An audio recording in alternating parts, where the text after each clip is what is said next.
Hello everybody and welcome to this video which will focus on question 4 on paper 2 of the AQA GCSE English language exam.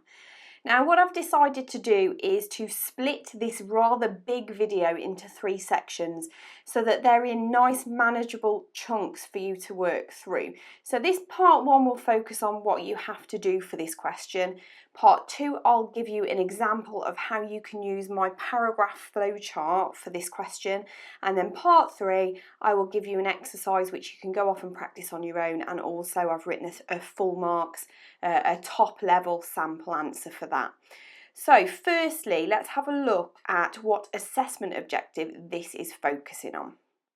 So this question focuses on assessment objective 3, which is to compare writers' ideas and perspectives, okay, as well as how these are conveyed. So essentially what that means is you have got to use your inference skills to work out what the writer thinks or feels about something, okay? And you have to then compare how the writers convey those thoughts and feelings across the 2 sources that you're given, and whether those thoughts and feelings are different or similar, okay? So perspective just means a particular point of view, okay? An idea is an aim or a purpose. So if we're to say this question focuses on thoughts and feelings, then that's what this question is about, perspective and ideas.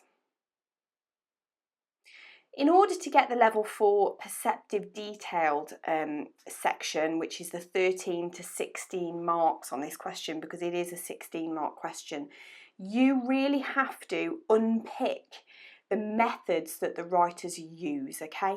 And what that means is you have to analyse language and structure, in order to assess how they convey their thoughts and feelings. And you need to select a range of details, okay? So that means a range of quotes, a range of thoughts and feelings from both texts. So you need to be using your comparative language as well in each of your paragraphs.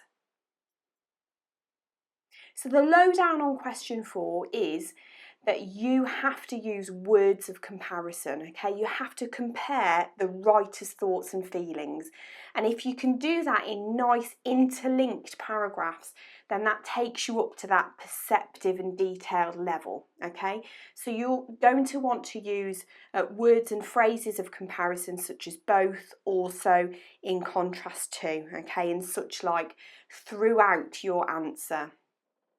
Now for this paper 2, I would advise that you do question 1 and then question 3, and then go back to question 2 and then do question 4.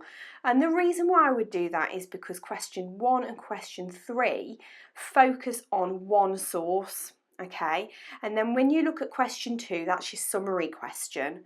So some of the annotations that you note for question 2 could actually be helpful when it comes to your comparison of question 4, okay?